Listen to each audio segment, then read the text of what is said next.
do the intro again. Hang on. This is an absolute mess. Okay. 3, 2, 1.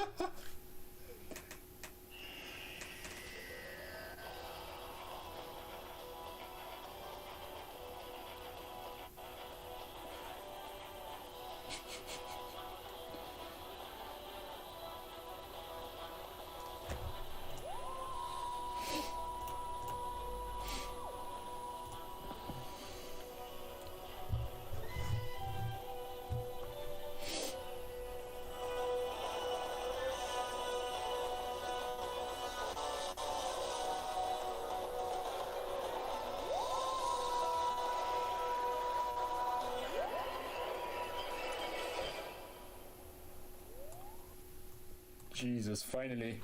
Thank you to Third time we've had to hear that. We've listened to that 4 times already now. Guys, in the chat, tell us if the audio is okay and to okay. Yeah, we're live! Yes, we're live, I know, it's great. We've dropped from 5 Just people to 2 double-checking. people, yeah.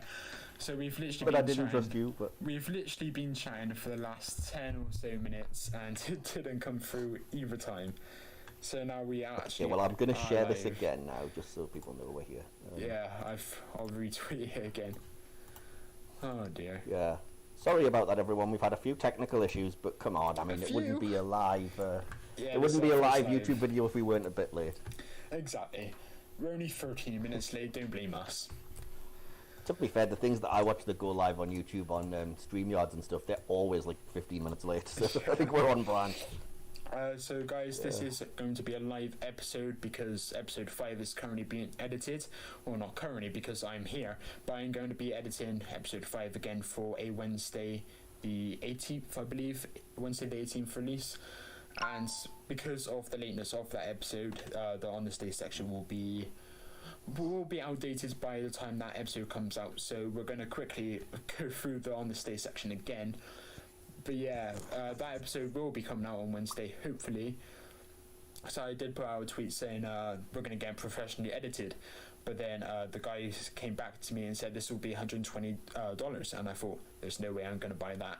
So I'm going to have to just go through it again and edit. And hopefully it comes out on Wednesday. Hopefully it doesn't. So if we're having any more troubles, we might be going live on Wednesday with a review of the episode that I won't mention. Yeah, exactly. And if we can't get that episode out for Wednesday, we may as well just do a live episode with Liam and then do it all over again. That's what I mean. I've got the notes, as I told you, so... I think I've deleted my notes, so I'm screwed. I'll just listen Oh, back. well, you know how much we had, so it's I'll fine. just listen back and then get the transcript up. Yeah. Anywho, thank you guys for coming on to the stream. This is the On This Day section. We're going to be talking about a lot of Doctor Who content over the next hour or two, and there's going to be several polls and discussion posts that come out on the Who Game Show's Twitter page, which Mike will be retweeting. So whichever page you prefer, just go over to that one. We all know you prefer mine. I'm sorry, Mike. I'm joking. Go over to Mike's. You have a hit on this podcast page. You could have just used that. That's true, but Who Game Shows has more followers, so I thought more engagement. Okay, fair enough. But fair. Yeah, fair. This is the On This Day section. Let's get on with it. And let's not fluff up again because we literally did this section before and then... Yeah, I'm just going to let you whiz through and then, as I said, you know that I want to chime in at the very end, so go ahead. Okay, so today is the 15th of November, if you didn't know already, and on this day in the history of Doctor Who. Pyramids of Mars, Part 4 premiered in 1975, Full Circle Part 4 premiered in 1980, The Trial of a Time Lord, Terror of the Vervoids Part 11 premiered in 1986, The Curse of Fenric Part 4 premiered in 1989, The Waters of Mars premiered in 2009, Is There Life on Mars premiered in 2009, which I assume is the Doctor Who Confidential for it. Goodbye Sarah Jane Smith Episode 1 premiered in 2010. Excuse me. Got a lot of wind today. So did the Sarah Jane Adventure Alien Files, the episode 6 of that premiered in 2010. And Friday Night is Music Night premiered on BBC Radio 3 in 2013, and I assume that was just Doctor Who sci-fi music. The birthdays include Jonathan Miller is 48 today, credited as the child in Kinda. Kinder is a chocolate, and I'll use Watch that guy the again. episode. Yes, but it's the wrong spelling for Kinder. Kinder is literally a chocolate. A chocolate. It's Kinder, not Kinder. Guys, please defend me in the comments. Danny Sapani is 50 today. He played Colonel Manson, aka Colonel Runaway in A Good Man Goes to War. Billy McCall would have been 69 today. He died in 2014, aged 62.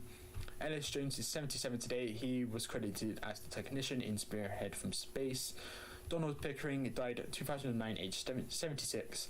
He would have been 87 today. He was Blade in The Faceless Ones, and also he had 2 other credits in the show.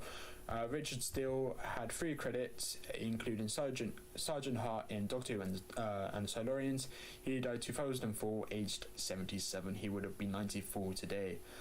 Jeffrey Tunn died 2005, aged 94. He would have been 110 today. He was in The Curse of Peladon, among another one. Francis Chagrin would have been 115 today. He did the incidental music for the Daleks' invasion of Earth. And then the deaths on this day was Ken Grieve, died 2016, aged 74. He was the director for Destiny of the Daleks. And Elaine Ives Cameron died in 2006, aged 67, and she received 2 credits, including Martha in The Stones of Blood. Mike, would you like to jump in? Yeah, so just jumping in a couple of things. First of all, breaking news, or it was breaking news 17 minutes ago, but there is new Doctor Who content posted by the official Doctor Who Twitter page, just to quote them here, to mark 11 years since the waters of Mars and the first mention of the hashtag Time Lord Victorious. There's a brand new story from the point of view of the TARDIS itself. You can read it exclusively on the link that I've retweeted, or just go to the official Doctor Who Facebook page. And finally, since we're kind of talking about the sad losses on this day, I know it's not technically Doctor Who related, but also in the sort of British entertainment space. Rest in peace to Mr. Des O'Connor, who we found out we lost today, aged 88. So thoughts go out to his friends and family, obviously. Was that you deaf today, was it? They haven't updated the page. Yeah, literally, it was reported this morning. Well, that's the On This Day section sorted. Is there anything else you would like to mention before we go on to the archive of Islos Daleks Episode 1 review? I would, yeah, briefly. Okay. This is completely irrelevant, but yeah, there's a Twitter page that's linking to. It's called Doctor Who Stories That Are Better Than Heaven Sent, and I just want us to block them because that's blasphemy. And I've just literally seen in my post that they've said the Caves of Androzani is better than Heaven Sent. It's not. Come on. I think I'm not even going to justify that with a poll. Wait, a couple of episodes ago, I said Heaven Sent is better than Spyfall, and you disagreed strongly with me there. Did I? Yes, you did. I don't recall that. I love Heaven Sent. Yeah, I literally said if you put together the best of Capaldi's era against the best of Jodie Whittaker's era, which would you go for? And you said I would go for the Whittaker era because you didn't like the dark, standoffish Doctor. Yeah, well, I'm sure you're doing the politician thing of twisting the context and things. No, I'll just say now.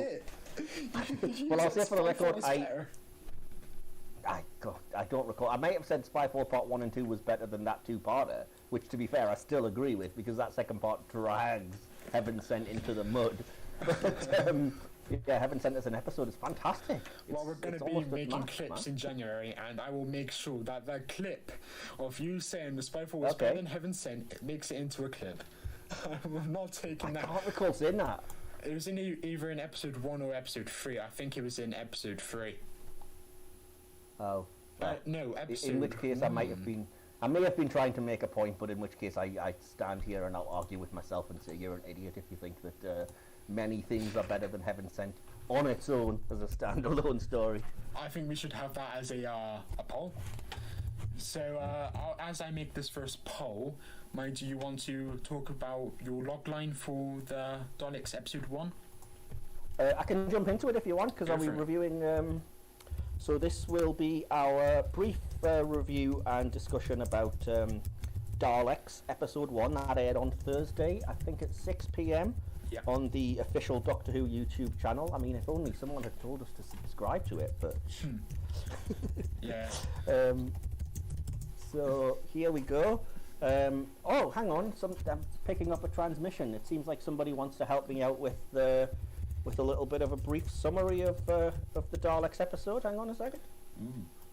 Dalek Time Squad mission log. Code name Archive of Islos. Dalek Emperor recording. No, the shiny gold one with the bulbous head. Having decided to obtain information from the Archive of Islos, the Dalek Time Squad attacked. We destroyed their orbital weapons defense platforms with opening communication with the Archivians. We were surprised at the AI's level of sass, but we did not let this turn us. Dalek strategists continue. Is that it? The glorious Time Squad fired a barrage of weapons to the planet's surface, aiming for the bunkers in which the people cowered. With little chance for resistance, the Archivians allowed us to enter the archive. But what we found there was just empty shells. Betrayal. The Archivians had found a way to send the archive information through a wormhole out of Dalek reach. To do this, they'd obtained assistance from another species, and in return, they had promised this species the Daleks. Sorry about that. Bizarre transmission that intercepted there. I think we're back. I think I've stopped whatever that was. So yeah, I don't know what we seem to intercept some kind of mission log from a Dalek ship there, Will. I don't know what that was about. Very creepy. It wasn't as though you got a soundboard, Mike.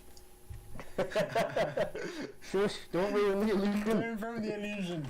Yes. This is gonna go on my acting reel, damn it. Okay. Oh jeez. Not really. I'm not under any illusions that I'm the next Nick Briggs, but I just thought that would be a bit of fun. Yeah. So was that your logline, or was it like an explanation of the actual episode? That was more just a summary in case. Well, I doubt anybody wouldn't have watched it. It's only 14 minutes and it's free, but that was just a little bit of fun. What I can do is tell you where, because I actually researched it after we were discussing yesterday in chat. I can tell you where this falls in the Time Lord Victorious timeline.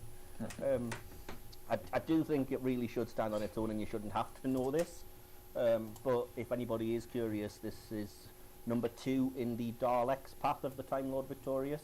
So it takes place just after one of the short stories in the Eagle Moss figure collection magazines, and just before the Defender of the Daleks Titan comics. I wonder how many geeky people are actually listening to this and thinking, wow. No, but you've been keeping up to date with it, haven't you? I did my research. You've been keeping up to date with it, haven't you? Well, not with everything. There's some things that I've missed. I've probably had a lot more than most people, because I know a lot of people think it's kind of a cash grab and it's not that popular and stuff. But yeah, I've got the book and one of the audios that I haven't yet gotten to, but I have read the Defender of the Daleks comic and the audio, the 2 Master Short Trips audios, and the first McGann and Brian the Ood audio. Right. Plus I've obviously read the short stories that are free on the internet, on newsletters and websites and the like.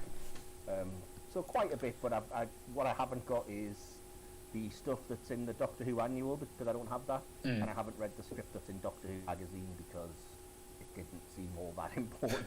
Oh, and yeah, similarly I've also got the 4 issues that were released in the Comic Creator app. So there you go. And I've read those as well. It's been so long since I actually bought a Doctor Who annual. I think the last one I got was maybe the 2014 version with Peter Capaldi's first series. Yeah. Because I never had an annual. I had the couple of the Brilliant books that were released. So the last one I think was 2012 that I've had. But I've never bothered with the annual. The first one I bought was probably 2008, and then the last one was probably 2012. And then I think I also got, as a gift, the 2018 version, Jodie Whittaker's first annual. Oh, okay. Yeah, and I think I've read all of them except from the latest one, but I've just haven't had time or the interest to have a look inside the book. But yeah, I've got about 5 or 6 annuals, so yeah, I wouldn't say I collect them, but I do have them. So would you like to kickstart the review with your logline, your proper logline? Yeah, well, so we'll review Daleks episode 1 first. I haven't really written any notes or anything, but yeah, I don't know if I don't want to spoil anything, but I will say as a logline, this was entertaining enough. I don't 100% understand the grumbles about animation, but I already kind of love to follow these characters, and that's really, I mean, it's only 14 minutes, that's as brief as I can be in a logline, I think. Yeah, I didn't write much either. I just said it was a competent start to the new animated series that has several teething problems that I will get into. And then my final summary is much more in depth, but I do have quite a bit to say about the actual episode in the bullet points. Okay, well, I haven't really made any, but yeah. Okay. I've got about eight bullet points to just go through. Okay. Do you want me to say my first one? Yeah, well, you go through your bullet points and Okay. I'll chime in with the opinions, and then if there's anything I feel you haven't said at the end. That's a good point. We don't want to stay on this for too long like a regular episode. But yeah, I'll just head through my list. I put the music was very much like classic Who. Steve Foxon did the music and he did a pretty good job, but he ruined the sound design when it came to other things like 8D audio, which I'll get into in a little bit. I also put the animation was weird, but it wasn't too bad, although the fire and laser effects were really poor. I will jump in there and say that one of the notes that I did, well, it wasn't really a note that I made, I think it might have been on the Twitter review. I understand some people complaining about some of the animation, and then the counteraction that people are saying about, well, it's free, don't complain. But I see where they're coming from and what you mean. The laser attacks on the surface really did look like a PlayStation 1 game. Yeah. It was really poor. But weirdly enough, I think the animation of the actual Dalek Time Squad themselves was like beautiful. So it's so weird that one half was really poor and one half was like fantastic. Yeah, and that kind of goes into one of my next points where I said I don't understand why the Daleks who went down to the city to attack were in Zimmer frames. Oh, did you notice? Yeah, they're little. They have a name. Those things. This is how geeky this show comes. No, they have a name. They're like hover thingies. There's something from the Dalek comic strip that they used to use to travel around in before, like, they could fly through space. Right. And I get the feeling they were thrown in for the sort of really geeky sort of middle-aged fans, like probably me. But yeah, it doesn't make a whole lot of sense when you've already established that they can fly through space themselves. But exactly. Yeah, it was a very weird decision. Next up, I also mentioned the 8D audio that I referenced a couple minutes ago. I said they used 8D audio, I believe it's called, where if you listen to it with headphones or earphones, the sound can be edited to go into either ear at different times. So, like, if you're talking on to the left of someone, if you wear earphones, the Dalek will come into your left ear, and less will come into your right ear, like it normally would in real life. And it was very annoying when the Daleks talked, and when the Dalek furthest to the left was talking, the sound was coming through the right ear. And the only moment I liked it was when the camera panned across the spaceship from left to right towards the Dalek who was speaking, and as it got closer, the dialogue became clearer. Otherwise, the sound design wasn't great, and I disliked the use of AD in this show. It could have been so good, but I think I watched it twice. First of all, it was on my TV without earphones, and I didn't. That's how I watched it. And I didn't like it as much as I did on rewatch on my computer with earphones. But on my rewatch, I found bigger and more frequent mistakes, and not mistakes, just things I didn't like. Yeah. So yeah, AD audio not for me. Well, I do like AD audio, but not in this. Next, it seems like they wanted to go for it, but they might have mucked up a little bit of the channels or something. 100%. And it was just in the wrong ear, to be honest. If it was in the right ear instead of the left, I would have been so happy with it. But there we go. I also put the tourist destination was completely destroyed, and one of them said the damage was immeasurable. I thought, no kidding. And then the leader said, calculate it. And I was like, why? It's being completely destroyed. It's literally just collapsed. Why do you need the damage of the building calculated? And I thought, was that bit of dialogue needed? It was just weird. I presume it was because he wanted to know if they'd destroyed any of the stuff in the archive or whatever. Or he was just being sadistic. Yeah. I think it was the latter, and it just didn't rub on the right way for me, but yeah. I also put the "Would you like a membership card" was the best line in this. when the Daleks say, "I want your archive," and he just says, "Would you like a membership card?" It reminds me a lot of Costco when they say that. If you just got a complaint, "Would you like a membership card, sir?" I've only got 2 final points left, actually. The Daleks couldn't stop moving, even when they were talking. They were still rocking forwards and backwards. And when the ship descended and the hatch opened, the front row of Daleks were literally defying gravity and didn't fall, even though the hatch was below them. And it opened, and they were big fans of Wicked. Yeah. As the final point I made, or the final 2, should I say, the scene where the Dalek kind of glides through the Daleks who are on either side of it, the long lines of Daleks, and then you've got the ambience of the spaceship gleaming across all of them. That was a beautiful bit of animation. And when I opened the door, the music ramped up, and I loved that, of course, and it led into the cliffhanger, which was cool, even if it was a bit basic. I do think anyone could have wrote that cliffhanger, like, this is a trap, it's going to take you, and I thought, a bit predictable, but whatever. And then I'm looking forward to the next one. I'll jump in if you don't mind there, and say that they really should be more aware of how they're, I know this is ironic given our trouble, but how they're broadcasting, because I watched the episode on my TV as it went out live, and it cut off the cliffhanger, which completely killed the moment, because it had like, what did you offer them? And then it cut to the screen of like, broadcast ended, and then you just heard in the background, I offered them you, and I was like, oh, come on. It was that so was the basic. big sort of cliffhanger moment, and you've... Yeah, I think it was cool though, the effects of the lights beaming out and taking the Daleks, I thought that was great. And then the music of the cliffhanger, how it faded in at the end, of the theme tune, should I say, at the end when it went to the credits, I think that faded in really, really well. And I'll let you go through your bullet points, and then we can discuss before we go into the summaries. I didn't really have a lot to add. I will say that I think I liked it more than you, but I also think that's because I know the characters, as I briefly discussed with you, because these are the same Dalek Time Squad that I've read about in Defender of the Daleks, which goes way more into detail about their character. So it was kind of a thrill for me to see the characters that I've been following already in action and kind of acting the way that they should be, because everything was kind of in character.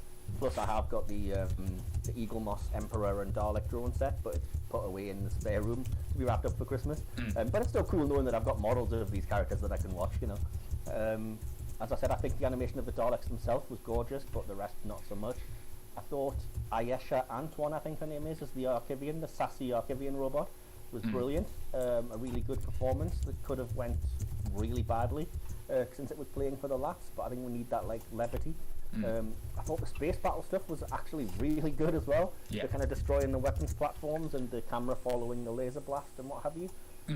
But yeah, I mean, it's only 14 minutes and it's part 1 of, I think, 10 episodes or something like that. Oh, nice.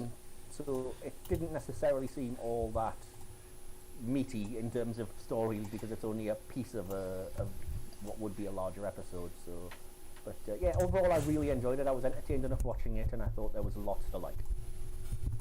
Yep, I agree with that. It was very entertaining, that's for sure. And I do like the comedy elements of it, even if the animation was a bit dodgy at times. But there were moments where, especially, the camera went into the spaceship from the outside. It kind of went in, and then the Dalek was talking to the Islosians, or whatever they're called, the robots, the AI, and it kind of zoomed in through the spaceship and through the screen. And then it went into the perspective of the Dalek, and also when the Dalek exited from the ship, it also zoomed into his eye stalk, and then it flipped the perspective into the Daleks invading the city. And I thought, that was two good bits of animation there. Yeah, a lot of the it's probably a bit of a geeky mention, but a lot of the times when they zoomed in on the Emperor Dalek's eye stalk, I was really impressed with the animation there. 100%. Because it was almost like directing in live action.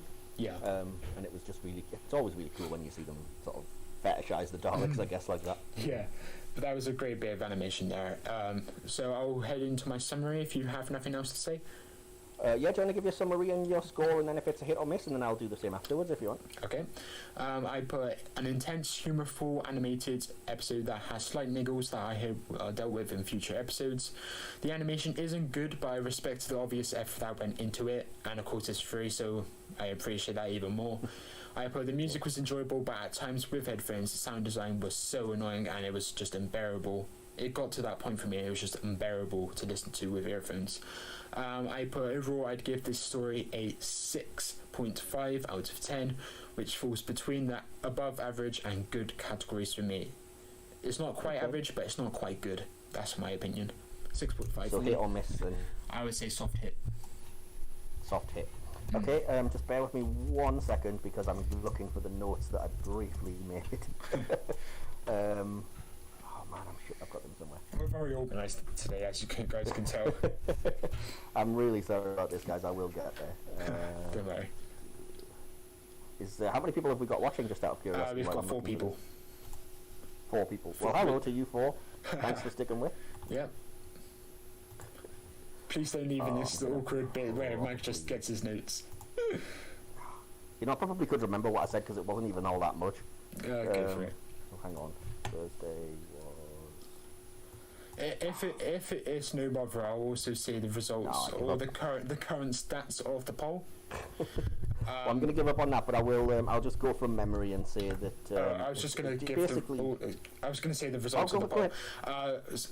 We've only got 4 votes today, but that's fine. 3 people say Heaven Sent is better than Spyfall, and 1 person says Spyfall is better than Heaven Sent. We need words with that 1 person, but that's fair enough. It's their opinion. There's still 9 minutes to go. There's still 9 minutes to go in that poll, so yeah, we'll see what they're saying. Let's not judge anybody. It's not like they were saying In the Forest of the Night was better or anything. Oh, that's true. Okay, go for it. Go with Summer. Oh bless. We've got 5 people watching now. Don't mess this up. Very close to being ready now. Okay. So my notes were: I really liked that. Some of the general animation was admittedly bad, but the Dalek Time Squad themselves looked absolutely gorgeous and really impressive. Plus, it was a thrill to see the characters I've been following in action, and it was just solid sci-fi space fight coolness for a brief 14 minutes. Personally, I went with 8 out of 10 and hit. So that brings the average to 7.25, which comes just below the God Complex, I believe. I wasn't sure we were adding this to the official thing, but yeah, go ahead. Oh yeah, we're adding this on. If we're adding the Show Jane Adventures on, we may as well add this on as well. Cool. Well, I've got I do have not so much notes, but I've definitely got scores for all of the Time Lord Victoria stuff if you want to chuck in my reviews of that, since you didn't enjoy them, but it's up to you. Yeah, sure. And we've also got a couple new commenters on the chat, and Whelan Productions, I think that's Matt Whelan from Twitter, he says, In the Forest of the Night is a masterpiece and you're just sly. Kick him out. Ban him. Banned. Bye, Matt. I'm joking. No, everybody's entitled to like anything, even if it just means it's the equivalent of staring at a turd for 45 minutes. Yeah. And we've got 3 concurrent viewers, as in 3 people watching live, and we've also got 10 people that are watching before our current moment. So there's 10 people listening to us right now, which I think is somebody's great. Just behind us. Cool. Yeah, 7 people are. Awesome. Yeah. So also, yeah. And I also put out a thing that asks for the scores out of 10. That hasn't got any replies yet. If you guys are listening, go over to Twitter and add your reply to that, and we'll read out whatever you have to say or whatever score. Oh my God, Mike! I will. If you do, I can retweet, but otherwise it means I have to hunt for it.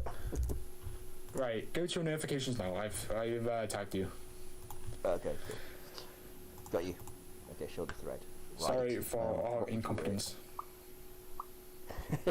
Alpha? That was all you, buddy. don't let's get into incompetence after I listened to that Beat the Chasers episode. Oh yeah, we didn't actually talk about that. That was on our list of things to talk about. Before we go into other stuff, we've given that episode a review and 7.2 total, I believe it was. You've seen Beat the Chasers all the way through. It's currently the second most well-performing video on that channel. It's currently behind episode 1, of course, which is the most popular one. but Beat the Chasers is currently second. It's got more views at this time than episode 2 and episode 3 ever got, so I think it's good. I reckon it'll surpass 150 views, but views don't matter. It's more about the opinions, what I get, the feedback. Did you enjoy it? Yeah. Did you enjoy it? Episode 1 should definitely do the best because I was in that one. So, Oh yeah. Conveniently, that's the one I dislike the most. Oh, how dare you! Not only because of the quality, I think the quality of the editing was better in the other two. Yeah. Because in episode 1 I protested it about 30 times. Because that was the first time I ever did anything like that, and I just didn't know how to edit it and all put it all together. But besides the point, I also lost 130 quid or 100 quid from that episode. Yeah, we know. Oh, bless. So, Well, I showed my knowledge of Doctor Who, though, so... Yeah. Before I'm quickly going to put out a poll, do you just want to give me your thoughts on the episode? Oh, Beat the Chasers? Yeah. It was good. I was really, like, genuinely... I'm not just saying this to blow smoke up your butt, but I was impressed with the clarity of the new graphics, and the sound quality was 100% for probably the first time on the episode. But it was really entertaining, and I was enjoying it so much just as like a professional episode. And then I started enjoying it for a completely different reason halfway through, as it just became absolute comedy gold. And I was like, this is a glorious shit show. I just can't get enough of it, because what made it even better was that I was in the live chat as it was broadcasting, and all the people that were on the episode were commenting along with me. So it was like, it was brilliant. It was the best comedy sort of live performance I think I've ever been to. Yeah, it was just arguments galore, and I thought, oh, Jesus Christ. Yep. But yeah, I want to make sure the graphics were a bit better on this time around, because in the actual episodes, the chase, the editing was a bit choppy. There were kind of some mistakes with the transitions. Some of you probably noticed it, but it was only like 1 or 2 mistakes per episode. And then I just thought, I want a cleaner edit with Beat the Chasers, so I put some more care into it, more time into it, and I think it came out better. And originally the edit was 40 minutes, and it was pretty quiet. And then I went on to Premiere Pro, and then I just ramped up the volume. And yeah, it came out to better. As you said, the audio was a bit clearer, but Dom's audio was a little bit lower because he was speaking a little bit quieter. But I can fair play, because there was some stuff behind the scenes. But yeah, he was talking a bit I just quieter. assumed Dom was soft spoken, to be honest. I didn't think it was bad audio quality or anything. Yeah, but I think if there was like a problem with the audio, it was probably his. But even then, his audio came out pretty fine in their final edit. So yeah.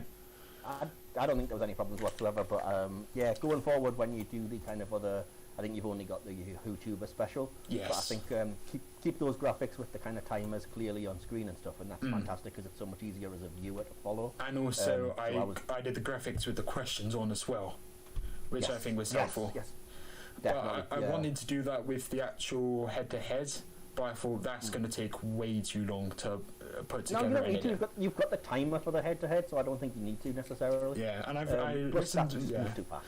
I listened back to the live chat, and you says, "Oh, this is going way too fast for me." I was like, "That's how the game show is. Do you want these people to lose?" No, it wasn't that. It was because you've misinterpreted me again. Now you see, sullying my good name. No, because I was playing along, because obviously I wasn't part of the episode. So when you were asking the kind of initial questions, because you give the question in the 4 kind of possible answers, it goes slow enough. So I was answering along, and I was like, oh, I'm just going to play along with this in the chat. And then somebody, I forget who, said, you'll have a hard job keeping up, Mike, because it gets quicker. So then when you go to the head-to-head and you're actually timed and you're answering the questions super quick, I was like, oh, I can't keep up with this. I can't type the answers in the chat before you're like 2 questions further along, so I'm just going to give up. Was that Xander, or was that no, not Spencer? I think that must have been Xander, or maybe Dom. Yeah. Oh well, I enjoyed watching that a lot. Like, just looking back onto what I created, I'm very proud of everything. Like, Beat the Chasers, the chase, and Dom in fact messaged me, said you're creating quite a legacy for yourself, and I thought, I don't look at it like that, but in retrospect, it kind of is, because people that will still be there once I've left the community, and I thought having that. You're not leaving the community. Well, we're not going to let you. Yes, I am. It's 27th of December. Boom, I'm gone. But yeah, You're not gone from the community. You're not as active, but it doesn't mean you're gone. Don't say that. Man. Okay. I'm not gone. I'm just going to be less active. Let's say. So guys, we currently have 5 concurrent and 11 people watching back. So we've currently got 14 people watching this. So Mike, we are balling in the viewers. This is great.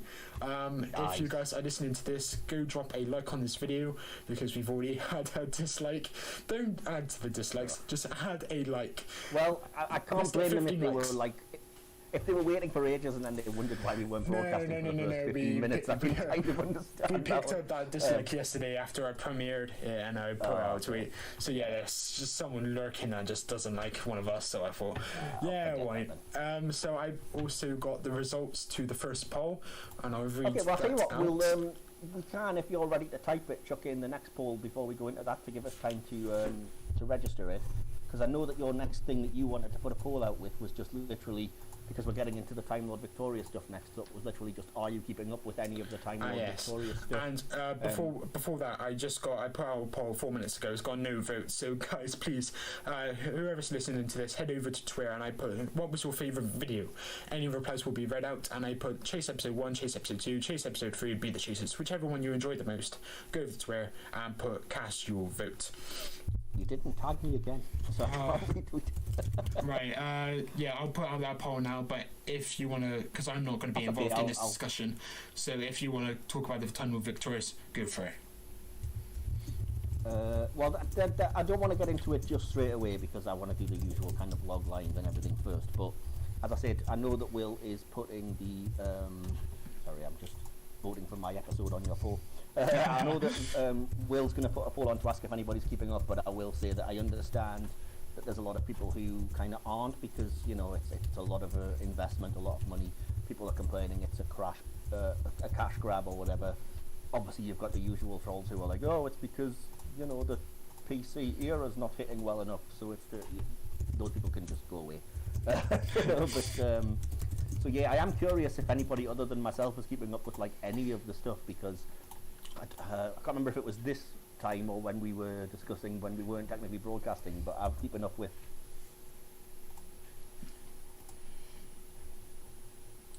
Mark, you there? Oh no, please don't tell me he's dropped out. Guys, if you're listening to this, please just tell me in the chat if Mike is still there or if I'm still here because one of us has dropped out and I hope it's not me. But yeah, I've put out the polls on Twitter so you guys can go vote. I'm going to kick Mike from the chat just to tell him that he's not there. Oh, dear. But yeah, I put out a couple polls for what was your favourite video and also have you been keeping up with the Time Lord Victorious arc. So you guys can go listen to that.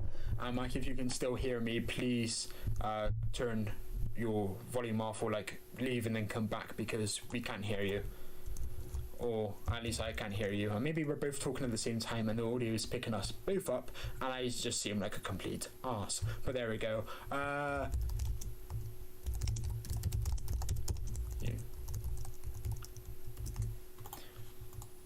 So yeah, he's going to be talking about yeah, he's gone now. He's going to be coming back. He's going to be talking about the Time Lord Victorious stuff. He's been keeping up to date with it, as you guys know.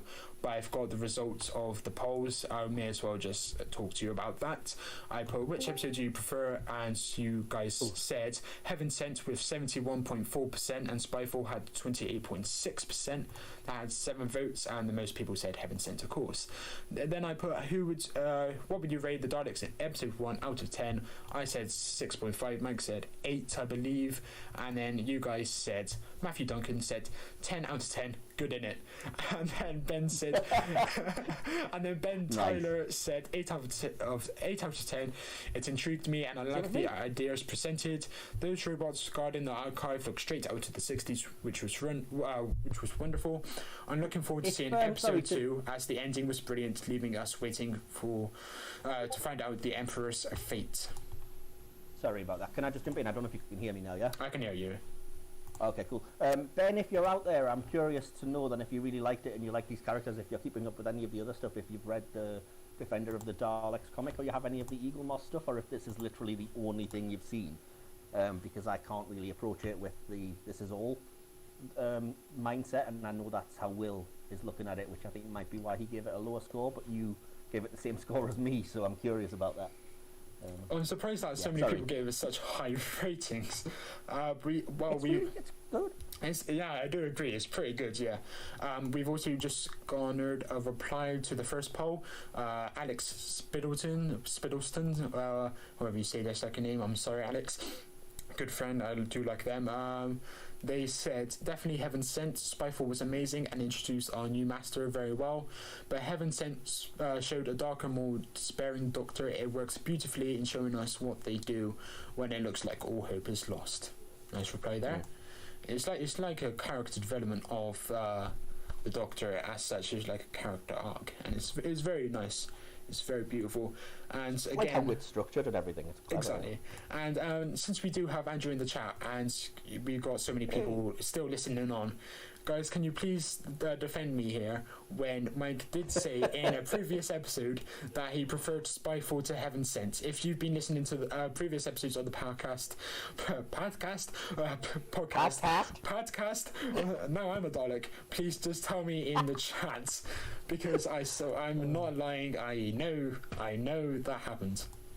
And we've got 17 people. We've got 17 people listening on now, so that's fantastic. And we've also got another reply to the Daleks episode 1. I'm not going to dwell on these polls too much, because you want to talk about the Time of Victoria stuff.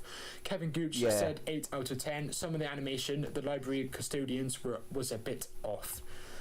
I agree with that. Before I ramble on for too long, talk about the Time of Victoria. Take this weight off my shoulders, please.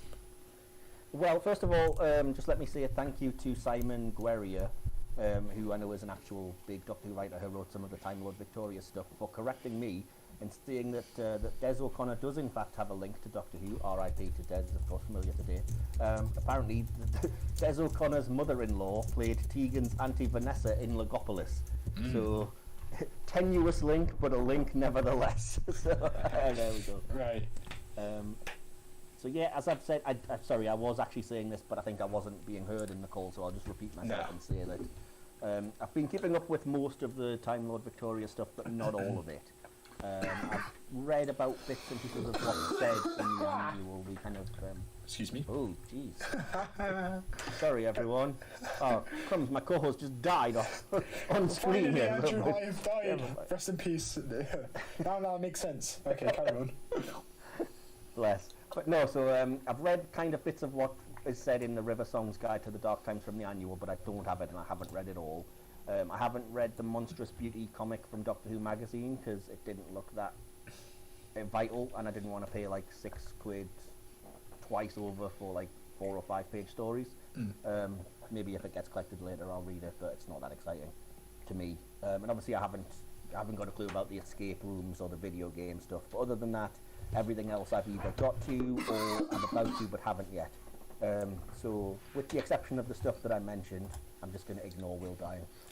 With the exception of the stuff I mentioned, I'm up to date, except for the fact that I do have the audio, The Enemy of My Enemy, that I haven't listened to yet, and I haven't yet read the book, The Night, the Fool and the Dead. But everything else I have, so I'm happy. Oh, you're joking me. Mike, you're cutting out. Okay, you're back. You cut out like very briefly, about 5 seconds. Am I? What do you want me to approve or disapprove? Or okay, what did you want to talk about? Just, are you happy for me to kind of go over the Time Lord Victoria stuff? Yes. So just to clarify to those listening on, Mike has been catching up. Well, not catching up. He's been staying up to date with the Time Lord Victoria stuff. So I believe he's just going to be talking about a short summary and review and rating for each and every one of them. Yeah. So. Well, first of all, do you want me to get into? Do you want me to get into spoilers for anything, or do you want me to avoid them? I think for the benefit of everyone listening, avoid the spoilers. Right, I'll avoid too many heavy spoilers in that case, but I will briefly say that our friend Andy has commented, Andrew Kemp, and said that he's not been keeping up with a lot of the TLV, Time Lord Victoria stuff, because it feels like a huge cash grab by splitting it over so many forms of different media and serials that you have to pay for separately, and he doesn't have the money for that. Neither do I, but it hasn't stopped me. But never mind. Yeah. So yeah, first of all then, the first thing I'll mention is that if you subscribe to the Doctor Who newsletter, you got a short story called Dawn of the Cthulhu that's written by James Goss, who's kind of leading the charge with the Time Lord Victoria stuff. At least I think it's written by him. This is something that I really liked. I think it gives you a fantastic introduction to the Cthulhu, who I explained to Will I really love. I like the concept of them. I like the idea. I think it's a shame that a lot of people that aren't bothering with the TLV stuff probably won't know about them, because I think that they're as good as things like the Weeping Angels, who deserve to be kind of in the Doctor Who main show properly. Yeah. But yeah, this as a short story, and the fact that it's free, I think it was fantastic. Perfectly fills you up on the characters. It's a shame if you miss this. I'm glad it's free, because I think it kind of, without it you don't get the introduction to what the Cthulhu do or what everything's about. But in terms of this on its own, I will say I'll probably go 9 out of 10 and say hit for that one. So yeah, next of all, there's a short story that's available. It's in a particular book collection called the Wintertime Paradox, but it's also available for free on DoctorWho.tv, and it's called Canaries. Without spoiling it, it's kind of very timey-wimey, and it has a lot of cool little Easter egg moments to previous Doctor Who, as well as featuring more than one of the Doctors. It's another just text-based story, and it's quite short. It's not super sort of clear how it ties into the TLV stuff, but I can kind of see it. Having said that, just as a kind of cool Doctor Who story related to, you know, the stuff that fans might know, there's a lot to like, so I would also go with 9 out of 10 for that one and say it's a hit. Okay. Probably a lot of this is because this stuff is free, so but there we go. I do think if you get a chance, as I said, I know they're available, so do check out Dawn of the Cthulhu and Canaries. They're free for everybody, so that should be fine. The next thing was the Defender of the Daleks Titan comic. It's 2 issues, which I think were roughly around a $5 each. And it is basically the Dalek Time Squad and the 10th Doctor with a couple of other surprise cameos. This was something I really liked. I think I like comics anyway, as anybody who knows me will tell you. You got that right, Jesus. I think the medium gives you a really good chance to explore things like character. So I will say that the plot, so much as it is, doesn't really have a lot to it. It's kind of all hanging on a very basic idea. But what that does is allows you to really explore who the Dalek Time Squad are and their motivations and things. So there's some fantastic stuff about the Dalek strategist, who is the character that really intrigues me, that I'm hoping can become sort of more of a focus, perhaps even in the freer stuff, the Dalek stories or something, because he's really intriguing from the comic book storyline. Obviously it goes into the Dalek Emperor as well, and kind of references that it's supposed to be, I think, the same one from some of the previous comics and the TV shows. To the best of my knowledge, I think it's supposed to be the same one from Bad Wolf and Evil of the Daleks, but obviously in a completely different kind of casing and design. Love the 10th Doctor. I think the characterization of him is like 96% of the way there. There's a couple of kind of iffy moments when there's a kind of chase sequence and he's acting a little bit too childish, but other than that, it's like fantastic. The dialogue sounds like it's something you can imagine Tennant saying. There's plenty of action, there's a good threat, and the kind of, if the title gives it away, it says a bit of a spoiler, but yes, it's weird seeing the Doctor as a defender of the Daleks. I thoroughly recommend this one. I would go with another 9 out of 10 and say that it's a hit. Don't worry, this won't be boring. I'm not going to give 9 out of 10 for everything. I've enjoyed those bits so far, but then we get to there's a couple of Big Finish short trips, as they're called, 2 of which are sort of together as a package that was £5 as a digital-only download. The first one is called Master Thief, and it features the Roger Delgado version of the Master. Both of these are read entirely by John Culshaw, because the short trips are narrated by just one person. They're not the full cast audios, but obviously he's an impressionist, so he does an impression of each Master. And when it comes to Master Thief, I will say that his Roger Delgado impression is brilliant. I don't think it takes much suspension of disbelief to imagine that actual actor and character. the motivations and the acting, the way he's written is brilliant. There's actually quite a bit of action. It's surprisingly brutal and dark and like violent, especially considering it's only an audio. Some of the descriptions, I was like, wow, this might have to come with a like parental guidance warning. If kids are listening to this, it's pretty severe at times. It gets confusing towards the end because it tries to tie into the mythology of the main show with hugely important type things that I won't spoil. But that leaves it really unclear where it actually falls in the timeline, particularly when we consider that we kind of know, that although we don't see the Delgado Master, after Frontier in Space, we then do know that it's the Christie Master that appears in his next appearance. Yeah. So, yeah. Just let me know if I'm dropping out, by the way, or you can't hear this because I've got a lot of rambling. No, we can still hear you. Master Thief, I say, there's a lot to like. Obviously, it's only 40 minutes, it's all narrated, but I think the characterization of the Delgado Master and the way that it subverts him a little bit is brilliant. The ending was a tad confusing, and the annoying thing is that the MacGuffin, the Master's kind of attacking something after a particular item, and it's not remotely discussed what that is. It's not even in the next story. I would imagine it'll tie into the Time Lord Victoria somehow, but it doesn't even explain how, which is frustrating as heck because that's kind of annoying that the entire focus of the story isn't explained. But in which case I would go ahead and I will say that the Short Trip Master Thief is an 8 out of 10 for me and a hit. I've dropped down a piece. Give me a break. But, so then the next thing, sorry, there's only 2 more. Sorry, Will, I know that I'm rambling. That's fine, I'll put another poll up as we go. So, guys, if you're still listening, I'll put out a poll saying whether you agree with our, what was it, a 7.2 out of 10 rating for Daleks? I think it was 7.2? Yes, yeah, that was the combined rating, wasn't it? I'll put out a poll, so if you guys are still listening, go over to Who Game Shows, and put a vote on that poll as Mike carries on. Go for it, mate. Yeah.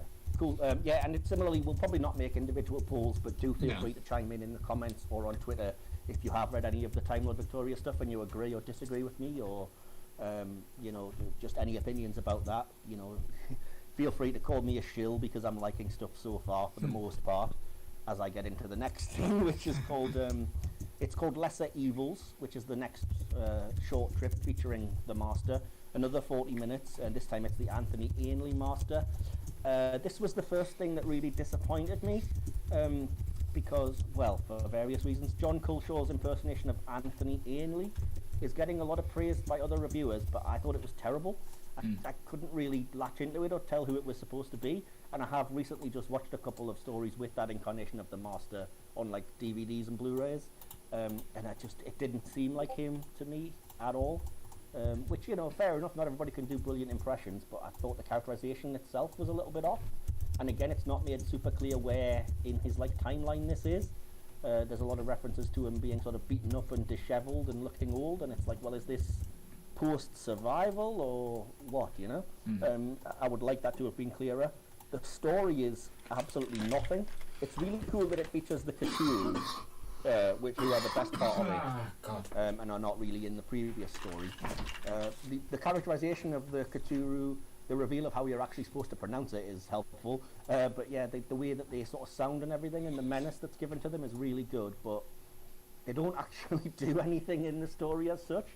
And when the Master gets involved, it just seems like there's no point in him really being there. Plus it's way longer than it needs to be. I think it could have been one of those brief text stories just featuring the female Cthulhu, and it would have been much better. There's too much fluff and nonsense, and everything's stretched out for me. So yeah, Lesser Evils, unfortunately, I would have to give a 3 out of 10 and say that it was a miss. Wow. But unfortunately, you can't get one without the other, so you're going to get that if you buy Master Thief. So yeah. Anyway, and then finally, the next thing is the 8th Doctor audio called He Kills Me Not. It's a full Big Finish audio full cast drama. It's 50 minutes, which surprised me because it's the file is longer, but that's because there's like 20 minutes of behind the scenes chat and stuff at the end. Kind of annoyed about that because that's more or less the same length as the short trips or an episode of the TV show. And I wouldn't really fancy paying £12 on CD, and I did pay like £8 on digital. for that length. I don't necessarily think that's great value for money. But that's besides the point when it comes to the story itself. The story itself is mainly notable for introducing the character of Brian the Ood, who's a character I have a lot of thoughts on. He doesn't really get an explanation in the story. When I looked it up, it's because his kind of explanation is in the Guide to the Dark Times in the Doctor Who annual, but I don't like that we would need that to understand a lot of like where he's coming from and why. Plus a lot of the motivations behind him seems like it's just James Goss or whoever came up with the TLV stuff thinking, oh, this is so funny. He's called Brian. That's a people name.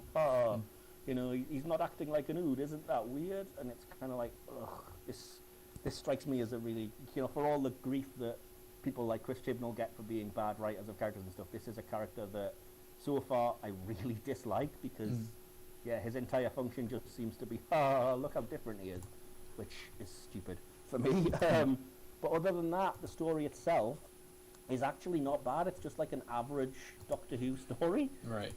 Reminiscent a little bit of a slightly less good sort of Town Called Mercy. It's worth noting that it's an outright Western. It doesn't disguise that fact. It's kind of a desert planet with like saloon and sheriffs and everything. But I like that, you know, space Western genre. It really works for me, so I enjoyed all that. The one thing I didn't enjoy was the terrible American accents that are involved, though. Especially considering a couple of the actors are actually American, so you'd think they could do better.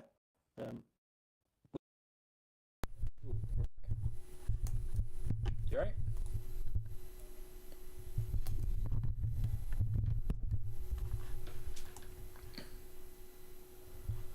It appears I am alone with my thoughts. Where is he gone? There he is. You there? Oh jeez. Right, I'm gonna leave. Hello? Ah, crap, this is going down the pan now. Come on, Mike, you can hear me, please. Okay, let's both leave and then come back. Okay, he's not left. I can't hear you. Well, guys, since we've got some more connectivity issues, I'll just keep on going with the results of the polls and the discussions. Andrew Kemp says, Spyfall is great, but Heaven Sent is one of the best episodes of New Who. It's practically perfect, and very few episodes can hold a candle to that. He also said, has he been keeping up to the Timeless Victorious arc? He says, I have not, because it just seems like a huge cash grab by splitting it over so many different forms of media and serials that you have to pay for separately, and I don't have the money for that, which is absolutely fair enough. Let me just give a quick message. Big Teddy said 7 out of 10, very interesting for me. Animation was good, but for the budget and circumstances, but the explosion effects were bad. I agree with that. I loved the Daleks, and they were actually threatening, and I look forward to more. They were threatening, they got transported away, but that's fair enough. He also said, have you been keeping up with the Time of Victorious arc? He said, besides Daleks, I assume the animated series of that. He says, no, besides that. And would you agree with our 7.2 out of 10 rating for Archive of Islos? He said, exactly my rating. And in that poll, it says should be higher, about right, should be lower, and the majority of people are saying should be higher or about right, which is fair enough. And then, have you been keeping up with the Timeless Victorious arc? The results, that was 11 voters, 27.3% said I have yes, and 72.7% said I have not.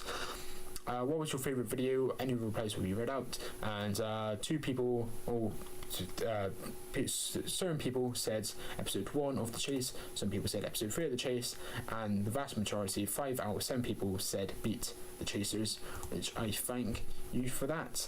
And that's everything caught up, and Mike is still gone. I hope you guys can still hear me. He's still not here. I'm gonna give him a quick ping. Sorry for this, guys. Right, he's left. He should be coming back on any second now. Fingers crossed. And we currently have 19 people, or 19 playbacks, should I say. So I don't know if that means concurrent, or that means on 19 different occasions people have rewinded back to the beginning and are listening on, or whether that actually means we have 19 people listening right now at a previous time and not concurrent. Because we currently have 4 people concurrent, which I appreciate, and concurrent views, including playbacks. If playbacks is what I hope it is, we currently have 23 people listening, but I do think that's more realistic to be about 10 people. But Mike is still not here, so I'm just gonna quickly say, if you guys haven't already, please subscribe to the channel. We are on 27 subscribers, and let's try and hit 30 by the end of this live. And also we're on 8 likes, 1 dislike. Let's get that to 10 likes, please. That would be absolutely fantastic. And Mike is still not here. I can't hear you, mate. I can't hear you.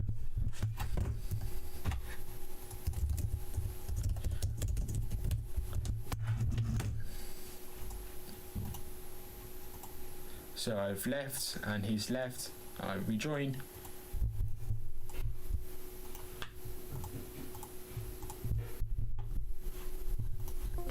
There we go. I've got audio now. And I do wonder if, because my output was... Hello. Hello, my output was speakers, and you weren't coming through the speakers with my earphones plugged in, so I don't know if you were actually audible for the stream. But I thought so, yeah, because I could see you and I could hear you, but you couldn't hear me. So yeah, I think it probably was. I just Sorry about that. No worries. Do you sound a bit different? Are you alright? Yeah, it's just because I've unplugged the headphones because I wasn't sure if that was the issue. Plug them back in. Yeah, I can hear myself echoing. It's very weird. But yeah, we've currently got I caught up with the polls and the responses, and we've currently got 21 people. If you include the playbacks watching this, we've currently got 4 people listening concurrent as we talk.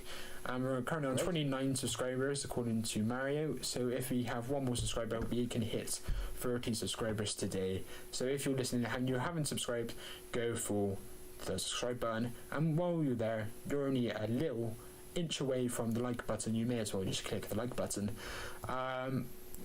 With the fear of losing the viewers and with staying on this section for too long, do you quickly want to give your final thoughts on the ones you haven't spoke about yet? Well, yeah, how far did we get? Because I was just rambling on, so I'm not sure what we got to and what we did. Perhaps just summarise your complete thoughts and then not individual, because we have stayed on this section for about 20 minutes, so let's forward it on. Well, super quickly, I know we got through the stuff, but I'll just reiterate. Dawn of the Cthulhu short story, free with the newsletter, 9 out of 10 hit. Canary's short story, it's inside the Wintertime Paradox book and on DoctorWho.tv, another short text story, 9 out of 10 hit. What was the next thing? Let's see. The next thing I haven't gotten to yet, but I will now, and say that there's something called Tales of the Dark Times in the comic creator. It's basically 4 comics that have obviously been made. It's aimed squarely at children, but I'm not going to lie, it's terrible. It has almost nothing to do with the Time Lord Victorious. The best part about paying for it is that you get the characters to use in your own comics, but otherwise I'm going to have to go with a 2 out of 10 and say that was a miss. The Master Thief audio, I know that I did definitely discuss, really liked it. Gulsho's Delgado impression's brilliant, lots of cool stuff, and I went with 8 out of 10 and said that was a hit. Lesser Evils I did not like as much, didn't think the Ainley impression or acting was very good. The Master's kind of pointless in the story. The Cthulhu stuff is cool, but could have been condensed into a short text story and would have been better. That I gave a 3 out of 10 and said was also a miss. And so the final thing was the audio He Kills Me Not, which featured the 8th Doctor, most notable for introducing Brian the Ood. I did briefly go into it's a character I don't particularly like. He seems like he's invented just to be like, it's so funny, he's got a human name, he acts different. And you have to read the stuff that's in the annual to understand why he is the way he is, which I don't like, because I don't have that. But other than that, the episode itself as a whole is a western, unashamedly. It's kind of a desert planet with a saloon and a sheriff and everything. But I'm a sucker for sci-fi western, so I really like that. it seemed like it was just an average episode of Doctor Who in terms of the story, but that's definitely not a bad thing. It was kind of like a less good version of A Town Called Mercy, or an improved version of something like The Gunfighters. Obviously, the 8th Doctor McGann is always good. The guest cast were good. The only other criticism is that the American accents are terrible, especially considering 2 of the actors are actually American. It's like they've been told this is a Western, so sound like it. So it's all, hey, what are you doing around these parts, sir? We don't get your top in this saloon. And it's just like, no, they did their own accents wrong. According to Michael Wilson, the British. The American actors did. There's 3 actors who do those parts, and 2 of them are American, as I heard in the behind the scenes. Gotcha. But they're not from that part of America, so even they kind of seem cheesy. And the English stand-up comedian woman who's doing the voice, who plays the sheriff, is atrocious. It's like one of those comedy, like, racist sheriff characters in the old kind of James Bond or 70s movies. I also briefly went into, I don't know if you hear, that this piece was 50 minutes, which I didn't love because it's not that much longer than the so-called short trips, and I don't think that's great value for money for like 12 quid CD or 8 quid download. There is 20 minutes of behind-the-scenes stuff at the end, which made it seem like it was longer initially because I wasn't sure that was there. So you do technically get like an hour and 10, 15 minutes of content.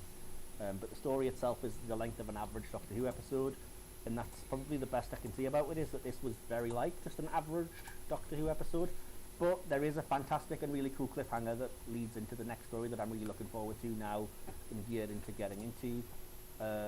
The only other thing I should mention is the brief issue is that it provides a continuity problem already with the Time Lord Victorious, because I'm told that, or I read that in the book that I haven't read yet, the 10th Doctor doesn't recognise Brian the Ood, but the 8th Doctor met him. So it's kind of like, if you can't even keep that straight, then having this multi-platform linked story isn't working for you. But yeah, in terms of the episode itself, just as a little contained episode, I would go with 7 out of 10 and say hit. And that is all the Time Lord Victoria stuff before Will kills me for taking up too much time. Everybody, breathe out. We got there. And I thought, I should mention this. What was your favourite video? I said beat the chasers, and Big Teddy said beat the contestants, and then Sandra said beat the host, and I thought yes, beat up the host. Beat the host with a stick. Beat up the host, yes. So yeah, the polls have all concluded. The ones we've already tweeted out. Do you agree with our 7.2 out of 10 rating? It's literally even. 6 votes. 2 people said should be higher. 2 people said about right. 2 people said should be lower. So I think very middle of the ground. 7.2 is about right. That's fair enough. And now the next on our list is the Series 13 production news. And the production news is we're going to get a character called Leo. Woo! Well, I'm not sure if that's a joke or not. Yeah. But production news. Mike, do you have notes of what they're doing? Or yeah, but I can go over it if you want. As I said, that I think was a joke, but I'm not sure. Where it's like Chris Chibnall reveals there's a character called Leo in the Christmas special because he's not giving anything away. There was a brief piece on Children in Need. It bugs me because people always keep expecting more than we get, but I didn't expect anything. So guys, it's a charity thing.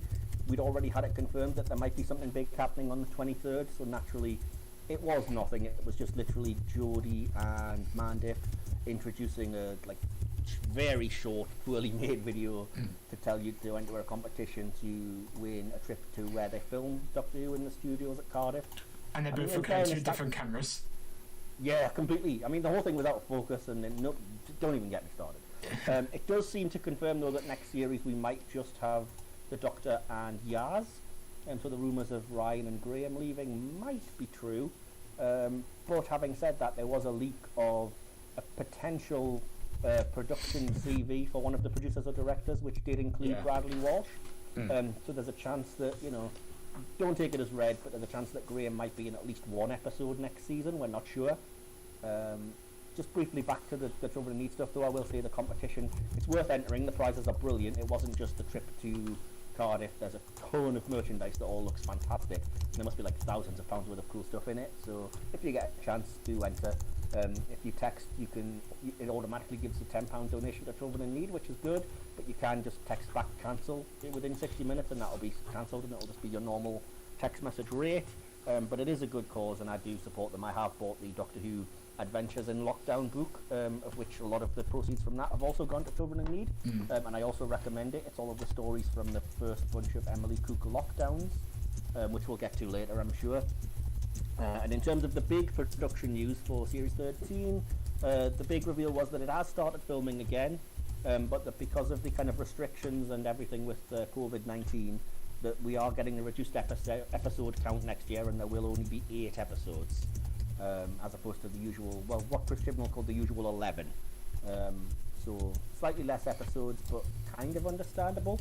I know there's been some controversy. Some people complained about the people who complained.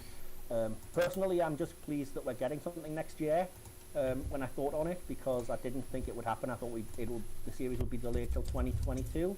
But yeah, that's happening. Apparently, starting in autumn 2021, that series is definitely going to air next year, which is good. Personally, I don't think it'll be so soon, because it does take a year for them to start filming to then actually distributing.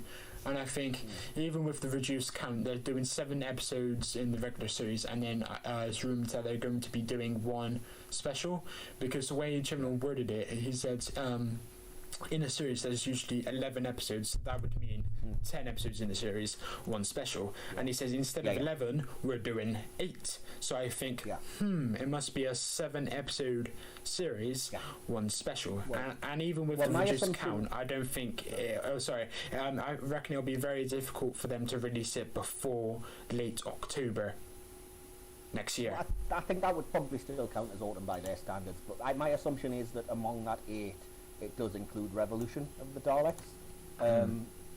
So that, in actual fact, it is actually only 7, and they have started filming now, so I think they can probably get 7 episodes out to start. They say autumn 2021, but that's basically, we all know that's October, November. You know, we're not stupid. So it's to be expected, I think. I wouldn't be at all surprised, as you said, if it means that there's actually only 6 episodes, then a Christmas special or a festive special, whatever they make, at the end of it, because the series will end around then. But yeah, ultimately, I'm glad we're getting something next year, but I'm kind of annoyed that they could have done something like Series 7, and I don't understand why they're not. Where they could just split say, well, series, isn't it? You what, sir? A split series you're on about. Yeah, I mean, it would have been the easiest thing in the world to say, well, we'll air 6 episodes in autumn, and then 6 episodes the following, spring, summer, autumn, whenever you like, and that'll all be classed as the same series. I would rather I'd rather have them do 5 episodes for late 2021, as they're planning to do, but with 7, and then also 5 episodes. I don't think people would mind waiting until like April just to get the second half.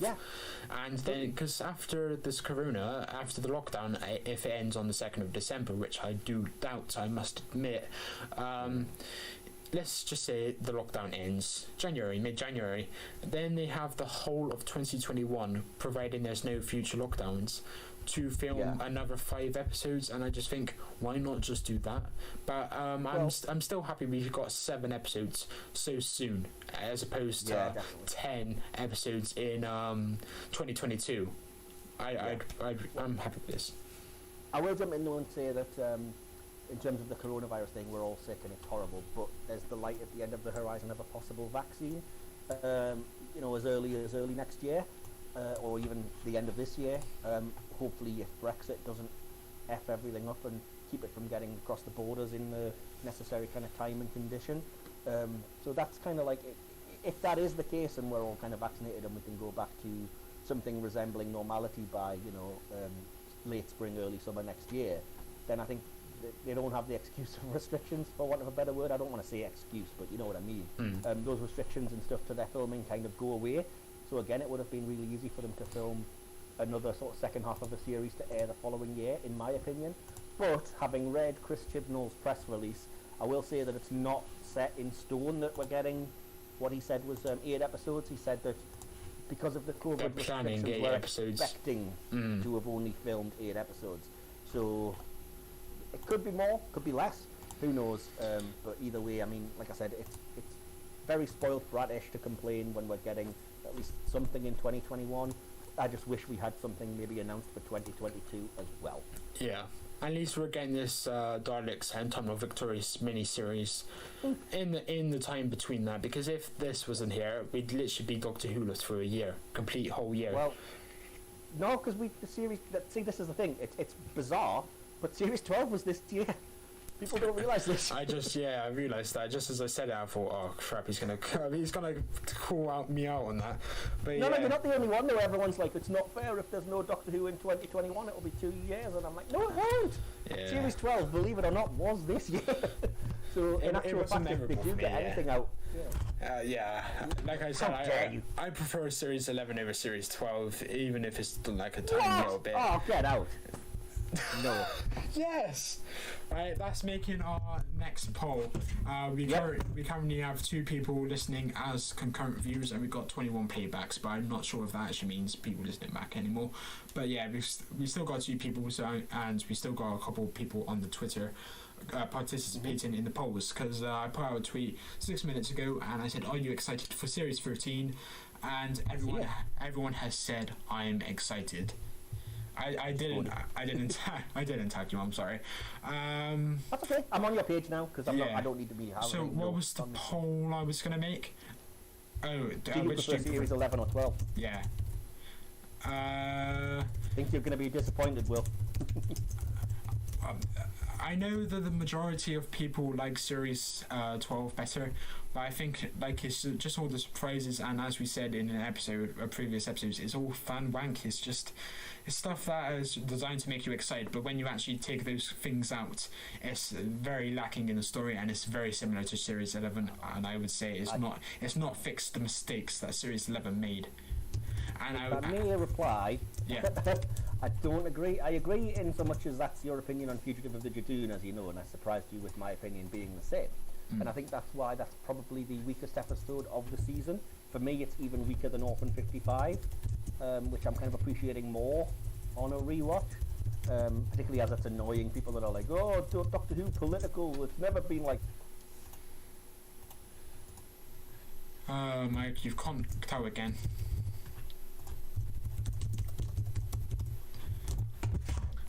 So guys, I'm just gonna forward this on. I put out a couple of polls on Twitter, and basically we've got, are you excited for Series 13? Watch on live stream. 5 people have said yes, and then the most people on the previous poll, yes, I can hear you, Mike. And also on the do you agree with 7.2, we had one voter who came in clutch right at the end, and they said about right. So about right won for that poll. I've just put out a poll, which series do you prefer? Watch on live discussion, Series 11 or 12. And 2 people so far within a minute, and both of them say Series 12. 3, because I just voted. I hate you. Yeah, I'm allowed to vote. Yeah, 4 people now, Series 12 as well. Oh jeez, this is going to be a whitewash, and never mind. Don't complain, Trump. We're just counting the legal votes. Shut up. So production started, yes. So Mike, are you excited for Series 13 as it is at like 7 episodes? Are you happy with the decision? Are you happy that it's coming back? I will say yes, but with a proviso that it depends on what the series consists of. Obviously, I'm excited to see anything in 2021, and you know from sort of the previous podcasts that have already aired that I like Jodie's Doctor, and I love Mandip and Yaz. If she's there, then that's brilliant, especially if we lose the dead weight, in my opinion, of Graham and Ryan. I agree. Yeah, like I keep saying, I've been growing on Yaz a lot, and then like I said in the group chat yesterday, Graham I think he was very interested in actually acting in Series 11, but in Series 12 he was like, I've seen the reviews, I don't care for this show anymore, I'm just going to be here, I'm not going to put any emotion into it. He did have 1 or 2 emotion scenes here and there, but overall it felt like he was just reading from script. He was being Bradley Walsh, not Graham O'Brien. I thought that from the start. Yeah, he wasn't being Graham, he was being Bradley, and I thought, where's the acting, mate? He was from the start for me, but I think the issue might be that, as I said in the thing, the writing kind of just latched on to the fact that he can only play Bradley Walsh, so it just got tedious that his reaction to everything was, oh, all this weird spy stuff, I'm just a Cockney geezer, this is so weird. And it's like, come on, that's one character trait. You can give him more than that. And then as we know, Tosin Cole is like a plank of wood. He is a very poor actor. Come on. Not fair. I've got chips though. That was for you, Andrew. Yeah, Andrew, I think he's still listening. He literally acts like a plank of wood, and I think there's no reason for him to be there. Same with Graham. I just beat my dyspraxia though. I shoot a ball into a hoop. But just to be clear, because there's probably people listening, we are not mocking dyspraxia. Please do not screen clip this. Please do not screen clip this and send it to TARDIS Facts. I am sorry. Not at all. I'm mocking the fact that the writing doesn't give him any organic way to deal with what is an actual problem, and instead just goes, you know what? Just shove a scene where he throws a bomb accurately or something. Yeah, so that's production news. Should we now go on to the final topic of today, because we've been going on for an hour and a half now. Well, we haven't. We didn't start till 15 minutes late. It says we've been streaming for hour 22. So it's more or less. Now, the 14th Doctor rumours. You did tell me about this, and I thought... I did. I've not heard of this. And then I looked up on Twitter, on my timeline, and then I did see it, and then I thought, now this is interesting. And then I went over to the actual original tweet, because someone had retweeted it, and I think it's been massively blown out of proportion, because it literally came from, if you actually look at the tweet that she's replying to, it's of somebody's fan art of her being a next Doctor or something like that. And then she kind of plays into the joke that, yes, I'm going to be the next Doctor. Oh, that's interesting. And I thought, I think she's just playing on the emotions of the fans, as opposed to actually revealing that she's the next Doctor. I don't think she would have been allowed to.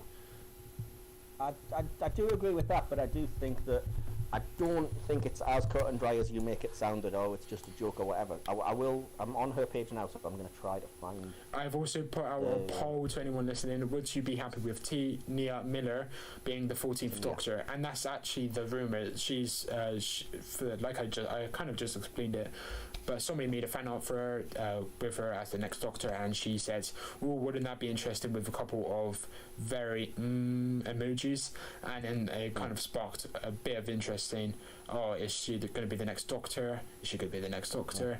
And I don't think so. So I put out, would you be happy with her as the 14th Doctor? Yes or no, wouldn't be happy. Go vote on that. Mike? Yeah, let me just clarify in case anybody doesn't know who Nia Miller is. She is the bald black actress who played the female incarnation of the General previously in, I think it was in the Series 9 finale. I can't really remember, but if you've seen, the reason that I'm kind of excited to see if this did turn out to be true, which by the way I'm not saying it is at all, the reason I'm excited is that I've just watched recently The Haunting of Bly Manor, which she has a really important, huge part in, and she is fantastic. She is such a good actress when you actually write her a good part, and you're not just Stephen Moffat going, ha, you were a man, now you're a woman. But there we go. So just to clarify, because I've got the piece up, it started with a guy called @Connolly_Reese, who put a piece of fan art and said, I drew @Nia Miller as the Doctor because I will not stop until it happens. And then her reply was, the next Doctor is gonna, all capitals, blow you away. Now who, I wonder, could it be? Chin stroke, shush, cover mouth, crazy face. Somebody else has commented underneath, Jonathan Falconer, what, this is such a tease, she's a talented actress and definitely my pick.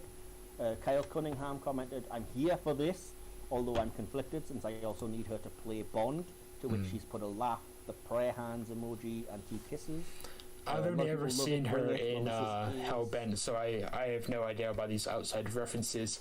But like I said, I did put out a poll, and it's got 5 votes so far. 3 people have said yep, and 2 people have said nope, wouldn't be happy. Andrew Kemp said definitely. Big Teddy and Paul Morris said who? And I was like, yeah, I had to show him a picture of who that person is. And has nobody else seen The Haunting of Bly Manor? It's so good. I haven't, so if you guys are actually listening, just type it in the comments, I guess. But yeah, I've not seen her in anything except Hellbent. Well, Andy Andy, you said definitely. I'm wondering if you've actually seen the Haunting of Fly Manor then? I wouldn't necessarily judge her on just the general because I think that part was terrible. And if I was going off just that, I would say no. But just as a general sort of thing, if you have access to Netflix, Haunting of Fly Manor is, I think, 8 episodes, and it's really, really good, and she's brilliant in it. If not, just maybe look up some clips of the character Hannah Gross from The Haunting of Fly Manor. Right. But related to that, there's also the actor in that series called Rahul Kohli, who's like an Asian English actor. I think he's Indian, who is fantastic and who I also think would make a brilliant Doctor. He actually was dressed in a kind of tuxedo and bow tie in one of the scenes, and he says that it's because Mike Flanagan, who's like a hugely famous horror writer, director who's in charge of these shows, is a massive Whovian. So he specifically dressed Rahul Kohli as a tribute to the Matt Smith Doctor. So ever since I've heard that, I'm like, I would love this guy to be the next Doctor, because he's got a sense of humour, he's funny, he's a brilliant actor, he's proper, like, he's really British. You might know him though from iZombie, where he uses an American accent. But I've not seen that now. Every episode of that. So I can't think of anything else he might have been in. I know he was briefly in one episode of Supergirl. I think he's done a lot of American TV, but yeah, in terms of who I would like, yes, I'd like Tania Miller. I do think she'd be an improvement personally over even Jo Martin if we have her as like I completely disagree. Jo Martin, I think most people would agree with me. She was electric in the role, and I think she outshined Jodie Whittaker 100%. And even in a reduced role, I do agree with you that she was kind of wasted in Fugitive of the Judoon, but I would actually say her performance in that was better than in the series 12 finale. I'll put out a poll. But no, as I say, if you've seen Tania Miller in Haunting of Fly Manor and you think she's a worse actress than anything Jo Martin's done, then I don't think I can be friends with you. Because, like I said, I know good performances, and yes, if you're just taking it from the kind of 2-minute appearance of the General in Doctor Who, fair enough, that character's crap. But yeah, as I say, I'm not easily impressed when it comes to like acting and writing and stuff, but I think those two people I mentioned, Tania Miller and Rahul Kohli, both straight to the top of my potential list for a future Doctor, because they both blew me away in that show, and they're not even the leads. So there you go. Personally, I would say Sean Evans or Olivia Colman should be the next Doctor. I think they were superb in their respective fields. Olivia Colman, obviously, she's in literally everything. She's in The Crown, she's in Broadchurch. She was even in Doctor Who as a multifold villain, and I think that could be actually put paralleled into like a future incarnation if she ever does take the job, because of course she does have the connection with Chris Chibnall from Broadchurch. So I think if Chibnall wants to stay in line with his mates, why not just go with Olivia Colman and there? But were you going to say who's Sean Evans? Is it the guy from Misfits who was the sort of the community support officer? I know him from Endeavour. What did you recognise him for? I'm not sure, but the name rings a bell. I think he might have been the final, because in Misfits, I don't know if you know it, it's like Misfits. A bunch of young offenders get superpowers, and so they have someone who's like their community. It doesn't say Misfits in his filmography now.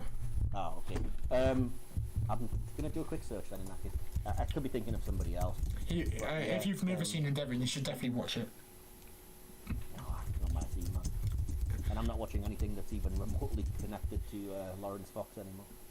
Right, I'm not sure what he's in. I don't even know the bloke. I just know he's controversial. Yeah, no, he's in Lewis and stuff. So. Oh right, but Endeavour, that's a great.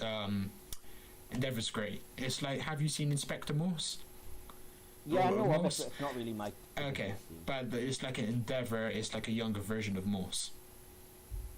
Yeah, I know of it. As I say, it's just not something I would necessarily watch. I'm on Sean Evans's page, and the only thing of his I might have seen is a couple of episodes of Ashes to Ashes. Right. Don't recognise the picture at all. Sorry. Okay. But yeah, since we're talking about like potential future Doctors, if you don't mind, I know we're probably a little bit over time. Let's go on for another 10 minutes. I need the toilet desperately, so yeah, 10 minutes and then we'll... Well, do you want to go and I can keep talking if you want for a bit? No, we'll wrap it up in a bit. It's fine. Okay. Well, we haven't been through the... what, you're just going to skip the DVD stuff? Yeah, I think we should. I am desperate. Yeah, that's fine. Look, I'll say if you want to go. I Okay. can keep them guys talking for a while. Yeah, okay, just go for it. Cool. What was I going to say? So, yeah, we're talking about potential people that we'd like to see as a future Doctor Who. That's kind of a tangent we went off on. And I want to say that I've always kind of had the same people in mind. My top two, obviously other than now, straight to the top, Tania Miller and Rahul Kohli, which I'm probably pronouncing terribly, I apologise. My list has always been Phoebe Waller-Bridge, who I was disappointed wasn't the Doctor when Jodie was announced, and an actor called Samuel Barnett, who you might know from Penny Dreadful or the abysmal remake of Dirk Gently's Holistic Detective Agency. He's got a very Doctor quality to him. Failing those two, I think Damien Maloney from Being Human would be a great Doctor. He was the kind of the second vampire, the replacement for the guy who's currently Paul Dark. I forget. Yeah. I think Lenora Critchlow might be really good. She's a great actress. But yeah, that's my personal list. Fair enough. And now you're ill. Great. So I think we've covered that section pretty well, and I think that's the last on the list. So I think I should just wrap up with the polls that we've still got active and the results, the current results of these polls. So I put which series you prefer. That got 14 votes. Series 11 got I assume 1 or 2 votes, and then Series 12 got 12 or 13 votes. And then so yeah, you were right on that. The majority like Series 12 more than Series 11, but I do kind of agree, because Series 11 and Series 12 are very even of the ballpark, I would say, because I was going to say this. Series 12 has the higher peaks. Series 12 has the better episodes, I should say, and then Series 11 has the lowest of lows, and Series 12 has the highest highs. That's what I'm trying to say. And let's just talk about the replies to that. Andrew Kemp says Series 12 by a huge margin. It's not even a contest. Thank you for that, Andrew. Andrew Hayden said Series 12, but then only slightly. Doctor of the Universe said, I love both, but Series 12 is my favourite series, so Series 12, but Series 11 brought me to the show. And then Big Teddy said, I came out of Series 12 feeling something, I came out of Series 11 feeling nothing. And then Paul Morris says, but what did you feel? So I think he's kind of insinuating, I felt awful, this series was crap. But yeah, next up, would you be happy with Tia Miller being the 14th Doctor? Dan Peters said yes, definitely. Andrew Kemp said definitely. Like I said, Big Teddy and Paul said they don't know who that is. But the results of that poll is 77.8% said yep, and 22.2% said nope. And then I also put which portrayal do you like the most? It's only got 3 votes. 3 votes, but the majority is Jodie Whittaker as the Doctor. And who would you like out of these two to portray the Doctor the most? I was going to say Sean Evans, but 2 people have said Olivia Colman, no one has said Sean Evans. Paul said I would like Russell Lewis as showrunner. And Michael... I don't know who that is. I have no idea. I think Russell Lewis is the person who conceived Endeavour. I'll have to... Hang on, I'm literally here. Yeah, Russell Lewis is the deviser of Endeavour, so I knew I recognised the name. But Paul also said neither, but he also said I would like Russell Lewis the showrunner, which I would agree with, because Endeavour is a brilliant show. And a certain Michael Wilson said neither. So that's very handy. Of those actors, yeah, no. Thank you for that, Michael Wilson. I have no idea who you are. Well, yes, you do. Yeah, I know you, but I don't know who Michael Wilson is. Strange That's person. me, you fool. Yes, I'm joking, man. Embrace the meme. Well, I think. Well, you know, I'm not 100% sure when you're joking and when you're just incompetent after hearing Beat the Chasers. Oh, shaking my head. I'm gonna say it out loud. Well, I think that was a very good stream. The connectivity stayed excellent throughout. We have 30 playbacks, and yeah, sorry, go for it. I just want to ask anybody else that's listening if they also find that their favourite part of the Silurians is Jo Grant. She's brilliant in that story, yeah? Guys, thank you for watching. Thank you, Mo, for also being an excellent co-host once again. Yeah, the very interesting Also, points of view from everyone. Kinder.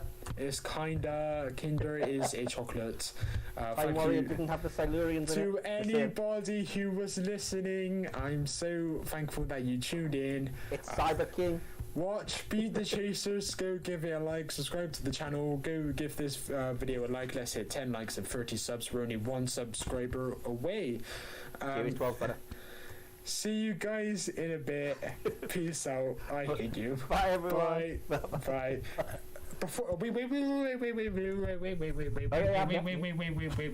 Are you waiting? Okay. Everyone, you are waiting as well. I do hope so. I thought we should go through the schedule for the future episodes so people know what we're going to be going through.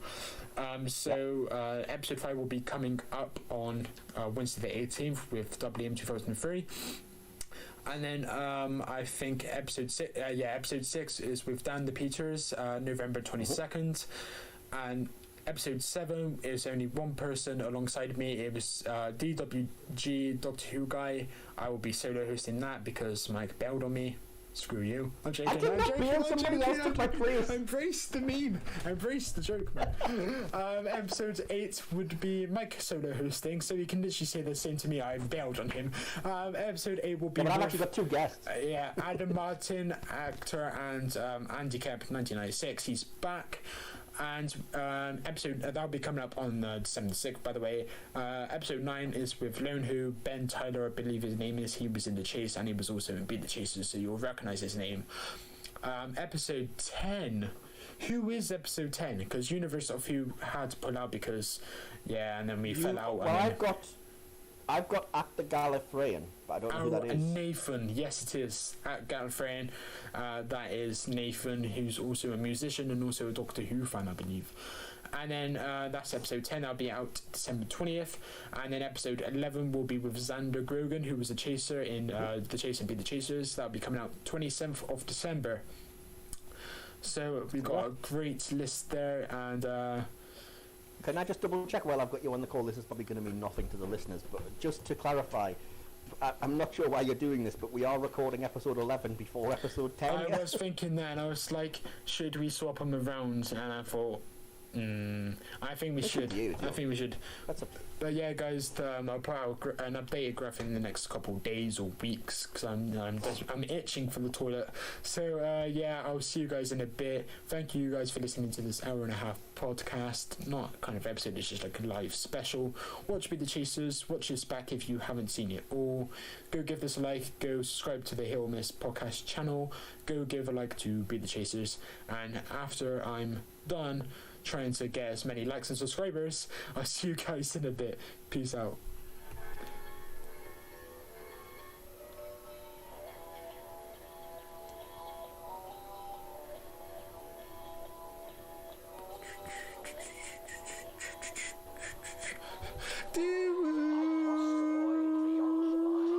Yeah. Take it, John.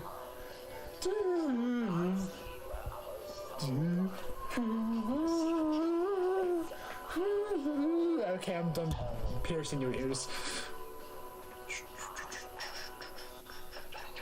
Now we're definitely getting a copyright strike. Yes. See you guys in a bit. Bye. Apologies to the estate of John Burton. Bye. Bye. See ya.